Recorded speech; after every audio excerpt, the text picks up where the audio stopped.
हाय, कैसे हैं आप लोग? Hi childrens, how are you? या today I am going to start the chapter heredity and revolutions, and this is the short video. Your next video will be comes after some days. Okay, so now we are going to start the heredity and evolution. At first we have to know about the heredity. What do you mean by the heredity? Already I have written on the board. You can see here that's the process of passing traits or characters from the parents to offspring. Means here the offspring means that's the generation, the next generations. Clear?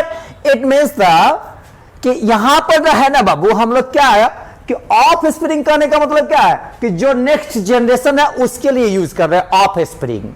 Clear? अब बात करते हैं यहां पर, जैसे कि हम यहां पर देख रहे हैं कि देखिए ये जो है ना, ये हमारे ग्रैंडफादर है, दादाजी है, ठीक है, ये हमारे ग्रैंडफादर दादाजी, ठीक है, और ये हमारी ग्रैंड मदर है यानी कि दादी मां है, ठीक है। तो दादाजी और दादी मां से कौन आए? फादर आए, ठीक है। इधर हमारे ग्रैंडफादर नाना जी है और इधर हमारी नानी मां है, ठीक है। अब उनसे कौन आए?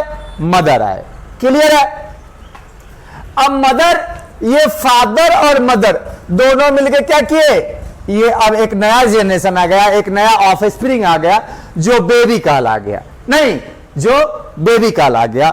अब चलिए अब देखते हैं यहां पर कहता है क्या कि the process of heredity is also called inheritance. नहीं, यानी कि हेरिडिटी जो होती है ना, हेरिडिटी, उसी हेरिडिटी को ही हम लोग इनहेरिटेंस भी कहते हैं। नहीं, इनहेरिटेंस भी कहते हैं। अब बात क्या होती है? बात यह आती है कि जो कैरेक्टरिस्टिक्स है, ट्रेट्स जो है, वो ट्रेट्स कितने तरह की, तो मेनली जो है ना ये ट्रेट्स कैरेक्टरिस्टिक्स जो है वो 2 टाइप्स का है, ठीक है, 2 टाइप्स का है। कौन कौन सा? तो देखिए नंबर 1 जो है वो इनहेरिटेड ट्रेट्स, ठीक है, and number 2 is the acquired traits. Clear? Inherited traits and acquired traits. Right now I am going to clear you that the what do you mean by the inherited traits.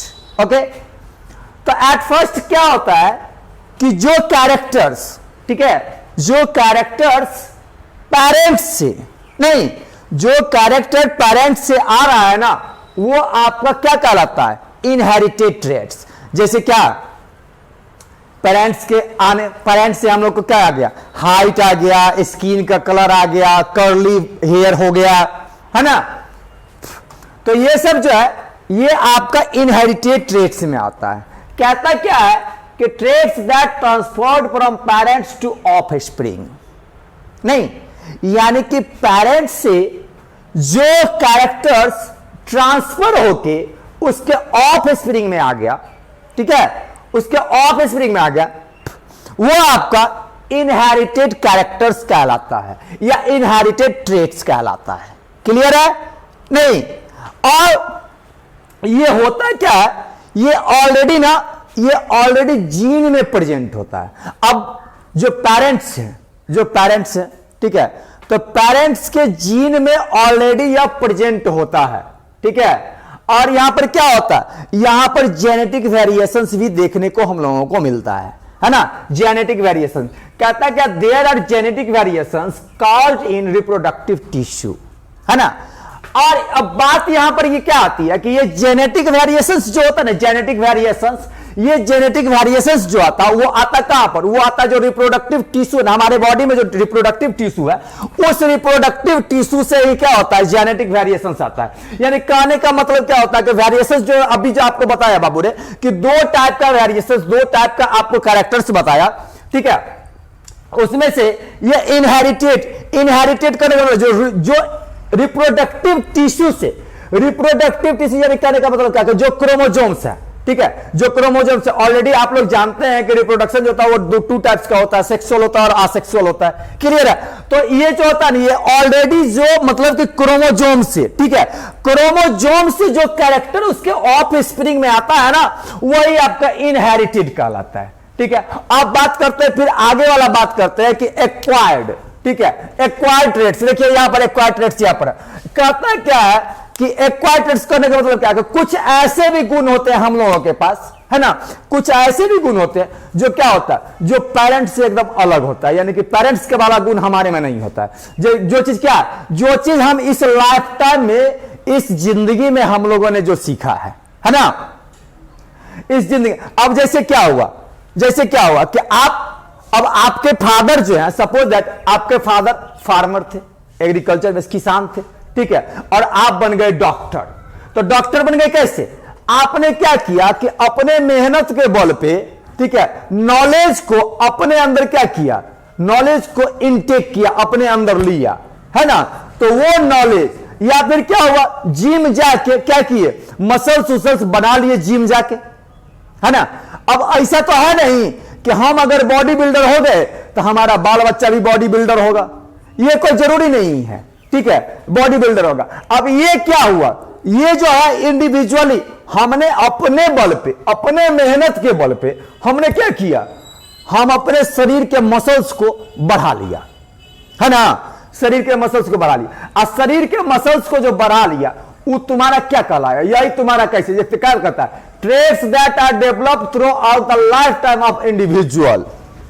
नहीं, जैसे कोई उठता है जाता है music सीखने के लिए, कोई जाता है डांस सीखने के लिए, है ना। तो ये सब क्या, ये सब ऐसा नहीं है कि हमको पेरेंट्स से ही मिला है, ठीक है, पेरेंट्स वाले करे, ऐसा नहीं है कि हमारे पेरेंट्स जो थे वही काम करते थे जो काम हम करने के लिए आ गए हैं, ठीक है, जो काम हम करने के लिए आ गए, क्लियर। अब देखिए, ठीक है, अब जब इतना चीज होता, ये जो है ना, ये कौन सा एक्वायर्ड ट्रैट्स जो है, ये आपका सोमैटिक वेरिएशंस कहलाता है। कहने का मतलब क्या कि जिसमें रिप्रोडक्टिव टिश्यू का कोई रोल नहीं होता है, ठीक है, रिप्रोडक्टिव टिश्यू का कोई रोल नहीं होता। क्या कहता, these are somatic variations caused in non reproductive tissue. ये नॉन रिप्रोडक्टिव टिश्यू जो होगा ना, उसमें जो चेंजिंग होता है, जो बदलाव होता है ना, वही आपका एक्वायर्ड ट्रेट्स कहलाता है। नहीं, क्लियर है, समझ में आ गया है, चलिए अच्छी बात है, समझ में आ गया। तो अब आगे देखिए, आगे क्या कहता है कि आगे होता है बुआ, एक चीज आ रहा है यहां पर, on what logic characters are transfer. अब बात क्या है, पहले क्या था ना कि जब शुरुआती दौर में ह्यूमन बींग्स या फिर एनिमल्स जब आए थे, ठीक है, तो अब लोगों को ये चीज समझ में नहीं आ रहा था जी, ये जो कैरेक्टर है ना, ये कैरेक्टर कैसे जो है सो मां बाप से बच्चा में चल जाता है, ठीक है। तो ये चीज पता नहीं था। तो एक जो थे ना, एक व्यक्ति थे, ठीक है, जिनका नाम था ग्रेगर मैंडल, ठीक है। तो ग्रेगर मैंडल के बारे में थोड़ा सा जान लेते हैं कि ग्रेगर मैंडल का बर्थ, ठीक है, यानी कि जन्म जो होता है, ठीक है, उनका बर्थ जो होता है, जन्म जो होता है, वो 1822 में होता है, 1822 में होता है, ठीक है। और वो 1884 में, ठीक है, 1884 में मर जाते हैं, यानी कि उनकी मृत्यु हो जाती है, ठीक है। हाँ, तो इनका क्या होता है, अगर बॉर्न के बारे में पूछा जाए, बर्थ पूछा जाए, तो मेंडल का बर्थ क्या था, 1822, और उनका डेथ क्या है, ठीक है, डेथ ईयर क्या है, 1884 है, ठीक है। और इन्होंने क्या किया कि इन्होंने प्लांट के जेनेटिक्स को पढ़ा, स्टडी किया प्लांट के जेनेटिक्स को। अब देखिए, अब प्लांट के जेनेटिक्स को भी स्टडी किया ना, तो उसमें भी क्या है ना, जो कौन सा प्लांट को लिया, तो देखिए क्या है कि this theory was cleared by Gregor Mendel, ठीक है। ऑलरेडी देखिए, ऑलरेडी हमने आपकी सुविधाओं के लिए, ठीक है, यहां पर लिख रखा है, यहां पर लिख रखा है, ऐसा नहीं है। एक मिनट, ठीक है,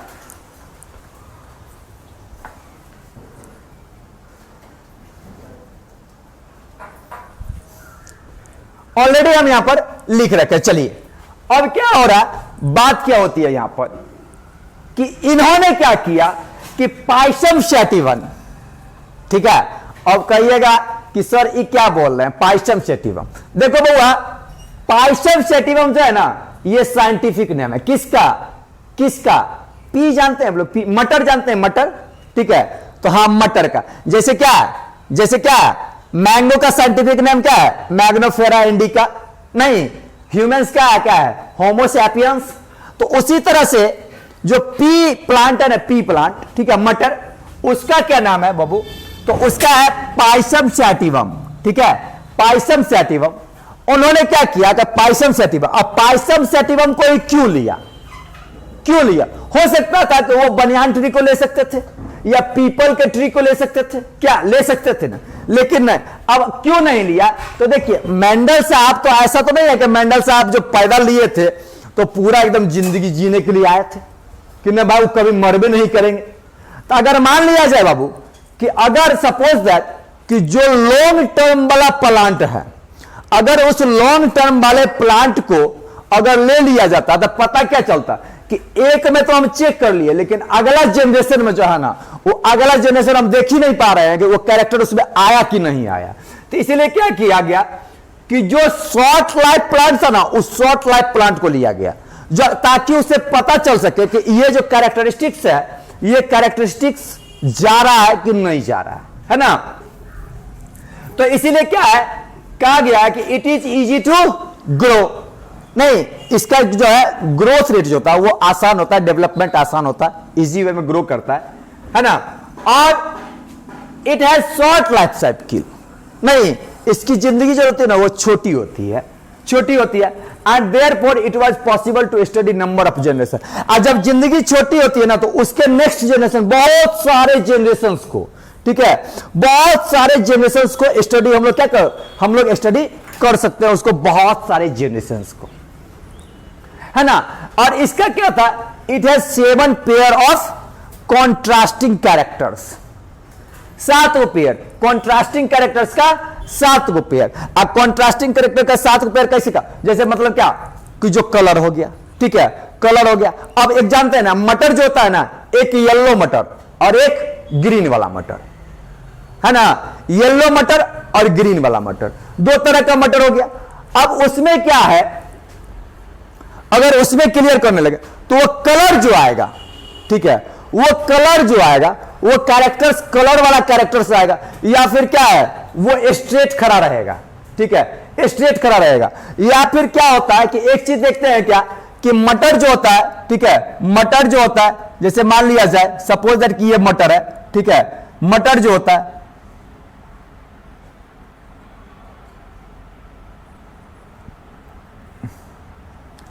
ठीक है, अब ये मटर मान लिया जाए कि ये मटर है, ठीक है, तो ये पी प्लांट जो है, अब इसमें देखते हैं क्या कि कुछ जो होता है ना, कुछ जो होता है एकदम स्ट्रेट होता है, एकदम सॉलिड, एकदम पूरा टाइट एकदम खड़ा होता है, ठीक है, एकदम उसमें कहते हैं क्या, उसमें दाना जो है एकदम पुष्ट दाना है, ठीक है। अब कुछ जो होता है एकदम छोटा वाला होता है, नहीं होता है ना, हाँ। तो चलो हाँ एकदम यार, बीच बीच में कमेंट करते रहोगे ना, कुछ क्वेश्चंस होगा ना, वो कमेंट करते रहोगे ना, तो हमको भी अच्छा लगेगा, ऐसा लगेगा कि नहीं जो हम किसी बच्चे को पढ़ा रहे हैं। ऐसे शांत रहोगे तो समझ में आएगा, हमको लगेगा कि दूर बस ऐसे आ रहे हैं, सत्यनारायण कथा बाज के जा रहे हैं, ठीक है। हाँ एकदम ऐसे ही कमेंट करते रहिए आप लोग, ठीक है। चलिए, और इसका जो था जान गए कि 7 कॉन्ट्रास्टिंग कैरेक्टर्स होता है, नहीं कॉन्ट्रास्टिंग कैरेक्टर्स कितना होता है, 7 होता है। किसके पास होता है, पी प्लांट में होता है बाबू। अब इसमें क्या होता है, एक चीज अब इसमें क्या होता है कि एक होता है डोमिनेंट ट्रेट और एक होता है रिसेसिव ट्रेट, है ना। तो डोमिनेंट और रिसेसिव होता क्या है, क्या क्लियर करने के लिए, तो कहता है कि it is the one that express itself in the presence और अब्सेंस ऑफ रिसेसिव ट्रेट्स। देखो क्या होता है, ठीक है, मान लिया जाए बाबू कि ये वाला जो है ना, एक पी ये है और एक मटर ये है, ठीक है, ये। अब इसका जो कलर है ये येलो कलर है, ये येलो कलर है, और ये जो है ये ग्रीन कलर का है ना, ग्रीन कलर का है। अब एक बात बताइए कि जैसा हम लोग जानते हैं येलो और ग्रीन कलर आता है ना, 2 मटर, हाँ ठीक है। तो अब एक बात बताइए अब येलो वाले को मान लिया जाए कि हम इसको कैपिटल टी से डिनोट करते हैं और इसको हम स्मॉल टी से डिनोट कर रहे हैं, ठीक है, कैपिटल और स्मॉल। अब क्या होगा कि ई जो होगा ना, यानी क्या कि जैसे मान लिया जाए कि एगो पेरेंट्स जो है ना येलो वाला है, एगो एक पेरेंट्स जो है वह ग्रीन वाला है, ठीक है, तो इससे टी और इससे स्मॉल टी, एक से कैपिटल टी और एक से स्मॉल टी। अब जब ये इधर आएगा, ठीक है, जब ये अगर इस दोनों का, ठीक है, इस दोनों का मीटिंग करवाया जाए तो मीटिंग करवाने के बाद क्या बेबी कैसा हो जाएगा, बेबी का कलर कैसा होगा, बताइए तो, बेबी का कलर कैसा होगा, येलो ही ग्रीन हो जाएगा कि ग्रीन ही येलो ही होगा, दोनों मिक्स कर जाएगा, नहीं ऐसा नहीं होगा। क्या होगा, देखो इसमें जो डोमिनेंट है, यानी क्या तुम्हारा डोमिनेंट जो टी येलो वाला जो है, ठीक है, टी तुम्हारा डोमिनेंट है और ये स्मॉल टी जो है वो क्या है, वो रिसेसिव है। तो ये क्या करेगा कि ये टी वाला जो येलो कलर है ना, ये येलो कलर ले लेगा अपने पास, ठीक है, येलो कलर ले लेगा। इट मींस क्या कि ये डोमिनेंट वाला जो कैपिटल टी वाला है, ये कैपिटल टी वाला कलर ले लिया, ठीक है, तो वो कलर हो गया आपका क्या येलो कलर में हो गया। ऐसा नहीं होगा कि येलो ही ग्रीन हो जाएगा या ग्रीनिश येलो ही हो जाएगा, ऐसा नहीं होगा, ठीक है। तो जो डोमिनेंट होगा उस डोमिनेंट को ले लेगा। क्या कहता है, it is the one that express itself in the presence और अब्सेंस ऑफ रिसेसिव ट्रेट्स। मतलब क्या कि इसके पास रिसेसिव ट्रेट्स रहे तो पर भी और नहीं रहे तो पर भी जो है ना कैरेक्टर जो लेगा, डोमिनेंट जो है वो अपना वाला ही कैरेक्टर लेगा, वो अपना वाला ही कैरेक्टर लेगा, रिसेसिव वाला कैरेक्टर नहीं लेगा। क्लियर है। अब दूसरा जो है बाबू, नेक्स्ट जो है वो है आपका रिसेसिव ट्रेट्स। देखिए यहां पर रिसेसिव ट्रेट्स, जस्ट इसका अपोजिट कर दीजिए, किसका, डोमिनेंट का जस्ट अपोजिट कर दीजिएगा तो वो आपका रिसेसिव हो जाएगा। तो डोमिनेंट का जस्ट अपोजिट क्या हो गया बुआ, रिसेसिव ट्रेट्स है। और रिसेसिव ट्रेट्स के बारे में देखिए, जस्ट अपोजिट क्या है, हमने लिख रखा है ऑलरेडी यहां पर जस्ट अपोजिट। क्या, it is the one that express itself in the absence of dominant trait. नहीं, यानी क्या, वहां पर क्या होता है, डोमिनेंट ट्रेट जो होता है वो अब्सेंस होता है, ठीक है, अब्सेंट होता है। अभी जस्ट इसको समझाएंगे हम, ठीक है, टेंशन मत कीजिएगा आप लोग, ये मत समझिएगा कि सर काका बोल दिए, डोमिनेंट बोल दिए, रिसेसिव बोल दिए, समझे में नहीं आया। अभी जस्ट समझाएंगे उसको, ठीक है। तो ये क्या हो गया, ये आपका डोमिनेंट ट्रेट हो गया, नहीं डोमिनेंट ट्रेट। अब इस डोमिनेंट ट्रेट को समझने के लिए हम लोग समझते हैं एक चीज क्या होता है, वो एक होता है अलील, ठीक है, क्या होता है अलील। देखिए आप यहां पर बोर्ड पे देखिए अलील, ये देखिए यहां पर लिखे हुए हैं हम अलील, ऑलरेडी लिखा हुआ है अलील, ठीक है। अब अलील क्या होता, different from A given gene. जो जीन है ना, जो जीन दिया गया, ठीक है, जिस जीन को आप देख रहे हैं वो क्या है, उससे क्या होगा, उससे डिफरेंट हो जाएगा, उससे अलग होगा जीन से। नहीं, जैसे क्या एग्जांपल के लिए लिया जाए, जैसे मान लिया जाए एगो कैपिटल टी है, ठीक है, तो कैपिटल टी है, तो कैपिटल टी जो होगा ना, कैपिटल टी वो रिस्पॉन्सिबल किसके लिए होगा, टॉलनेस के लिए होगा। वो रिस्पॉन्सिबल किसके लिए होगा, टॉलनेस के लिए होगा। और स्मॉल टी जो है यह रिस्पॉन्सिबल किसके लिए होगा, ड्वार्फनेस के लिए होगा। नहीं, ये होगा ड्वार्फनेस के लिए। अब कैसे होगा, कैसे होगा, तो देखिए यहां पर ब्लू कलर से लिखे हैं, अच्छा चलिए ब्लू कलर से देखिए, यहां पर हम यहां पर ब्लू कलर से लिख दे रहे हैं, बस इसको यहां पर, नहीं ब्लू से नहीं चलेगा, ब्लैक से लिखते हैं क्या, हाँ देखिए एक होता है वो पेरेंट्स, नहीं मेल और फीमेल होता है ना, दो पेरेंट्स, ठीक है, तो मेल और फीमेल जो होता है। अब एक जो क्या किए, एक ले लिया हमने टी और टी, तो जब ये टी और टी है, यानी क्या दोनों को दोनों क्या है, दोनों को दोनों डोमिनेंट है, ये ना दोनों को दोनों डोमिनेंट है, समझ गया। अब तो जब डोमिनेंट है तो डोमिनेंट करने का मतलब क्या, अगर उसमें टॉलनेस है तो वो एकदम क्या, वो रिस्पॉन्सिबल किसके होगा लिए होगा, वो रिस्पॉन्सिबल होगा टॉलनेस के लिए, ठीक है, टॉलनेस के लिए। एक उसके बाद क्या है, टी और टी, ठीक है, जब रिसेसिव आ जाएगा, ठीक है, रिसेसिव, तो ये रिसेसिव किस चीज के लिए करेगा, ड्वार्फनेस के लिए करेगा, ड्वार्फनेस के लिए करेगा। लेकिन क्या हुआ कि एक पेरेंट से ये वाला टी, और दूसरे पेरेंट से स्मॉल वाला टी आ गया, तब फिर ये किसके लिए रिस्पॉन्सिबल हो जाएगा? ये रिस्पॉन्सिबल हो जाएगा बउआ टॉलनेस के लिए। क्यों हो जाएगा टॉलनेस के लिए? क्योंकि ये कैपिटल टी क्या है? कैपिटल टी किस चीज के लिए आ रहा है? वो टॉलनेस के लिए आ रहा है। और कैपिटल टी क्या है? डोमिनेंट है। तो ऑलरेडी हम लोग यहां पर डोमिनेंट में पढ़ चुके हैं ना कि डोमिनेंट क्या कहता है कि प्रेजेंस और absence of recessive traits. Recessive traits उसके पास रहे तो पर भी और नहीं रहे तो पर भी ये कैरेक्टर जो है ना ये अपना ही लेगा, ये कैरेक्टर अपना ही लेगा। कौन? डोमिनेंट, है ना? क्लियर है? क्लियर है? अब अलील भी समझ गए ना? अलील भी समझ गए।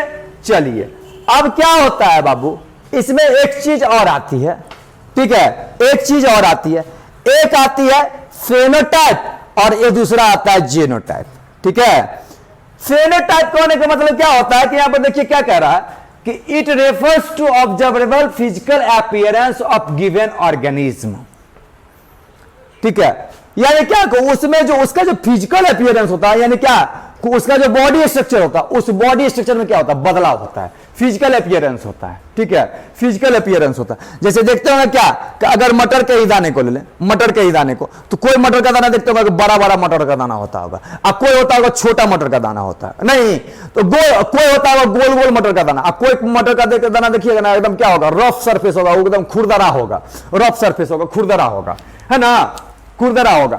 तो वो क्या होता है कि फेनोटाइप जो होता है ये क्या होता है? फिजिकल अपीयरेंस जो होता है, यानी क्या कि उसका स्टेम जो है, अब उसका स्टेम क्या होगा? पी प्लांट का कोनों का स्टेम जो है ना एकदम बहुत लंबा हो गया, कोनों का स्टेम जो है ना एकदम छोटा हो गया, कोनों में दाना जो हो गया ना एकदम छोटा छोटा हो गया, कोई में जो है पी प्लांट में जो उसका मटर का दाना जो हो गया ना वो बड़ा बड़ा हो गया, ठीक है? तो ये सब क्या हो गया? ये सब फिजिकल अपीयरेंस हो गया, समझ गए? ये सब फिजिकल अपीयरेंस हो गया। इसी को क्या कहते हैं? फेनोटाइप कहते हैं। अगला जो है वो जेनोटाइप। जेनोटाइप क्या करता है कि यह जो है ना कहता है कि it refers to genetic code responsible for any given phenotype, ठीक है?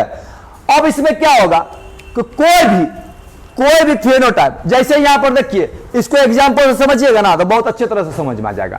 देखिए क्या समझ में आ जाएगा बढ़िया से, देखिए यहां पर क्या हुआ? कैपिटल टी और कैपिटल टी, दो को कैपिटल टी है, ठीक है? आई दोनों कैपिटल टी का क्या किया गया? रिप्रोडक्शन करा दिया गया। नहीं, दोनों क्या था? दोनों का दोनों क्या है? डोमिनेंट है, दोनों को दोनों डोमिनेंट है। और दोनों को दोनों डोमिनेंट है तो अब क्या हुआ? कैपिटल टी जो है अभी शुरू से ही हम लोग देखते आ रहे हैं ना, जो कैपिटल टी क्या है वो टॉलनेस के लिए। अब तो टॉलनेस के लिए आते क्या देगा? जो उसका ऑफ स्प्रिंग होगा, यानी कि नेक्स्ट जनरेशन जो होगा, उस नेक्स्ट जनरेशन को क्या देगा? ये टॉलनेस देगा, यानी कि प्लांट में क्या होगा? टॉलनेस आ गया, ठीक है? अब वही अगर मान लिया जाए जैसे कि आपका ये स्मॉल टी जो है, स्मॉल टी, ठीक? अब मान लिया जाए कि दो को जो है ना, एगो मम्मी और एगो पप्पा, मम्मी और पप्पा जो है ना दोनों को दोनों हो गए ठीकना, नहीं ठीकना हो गए, बहुना हो गए। तो भाई मम्मी और पप्पा बहुना हो गए तो धिया पुता थोड़े है, धिया पुता थोड़े हिमालय पर्वत को छू लेगा, नहीं, धिया पुता भी जो है ना हिमालय पर्वत के पत्थरे में लटकल रहेगा, मैंने क्या कुछ छोटा ही होगा, नहीं पूर्वक कहेगा तुम लोग डिस्टर्ब कर देता है। चलो अब उसके बाद क्या होगा? एगो क्या होगा? अब एगो क्या होगा? एगो देखो, अब डोमिनेंट वजह से मान लो कि पप्पा है डोमिनेंट, ठीक है? अब मम्मी क्या है? रिसेसिव है, ठीक है? तो क्या हुआ? पप्पा जो थे ना, पप्पा का हाइट था 17 हाथ के, अब मम्मी का हाइट जो था ना 6 हाथ का था। ये क्या हो गया? ये तो गड़बड़ हो गया। अब वहां पर क्या होगा? तो जो डोमिनेंट अभी हम किसको माने बाबा? पप्पा को डोमिनेंट माने। तो पप्पा डोमिनेंट है ना, तो पप्पा वाला जो डोमिनेंट वाला जो पप्पा वाला जो हाइट है ना, पप्पा जो 17 हाथ का पप्पा है, उनका वाला जो है ना वो क्या होगा? वो रिस्पॉन्सिबल हो जाएगा किस चीज के लिए? टॉलनेस के लिए। क्यों? क्योंकि वो डोमिनेंट है। हम लोग जानते हैं ना कि डोमिनेंट के साथ रिसेसिव रहता है ना, डोमिनेंट के साथ रिसेसिव रहता है तो क्या होता है? रिसेसिव को छोड़ देता है और डोमिनेंट वाला जो कैरेक्टर है उसको ले लेता है। नहीं, क्लियर है? समझ में आ गया? यहां तक समझ में आ गया ना? यहां तक कोई दिक्कत नहीं ना है? चलिए, तो ये बाबू ने रे ये क्या था अभी तक? हेरिडिटी एंड इवोल्यूशन का, ठीक है? ये मेरा फर्स्ट लेक्चर था, सेकंड लेक्चर है, सेकंड लेक्चर जस्ट इसके बाद आपके पास सेकंड लेक्चर आएगा, ठीक है? तब तक के लिए जय हिंद, वंदे मातरम।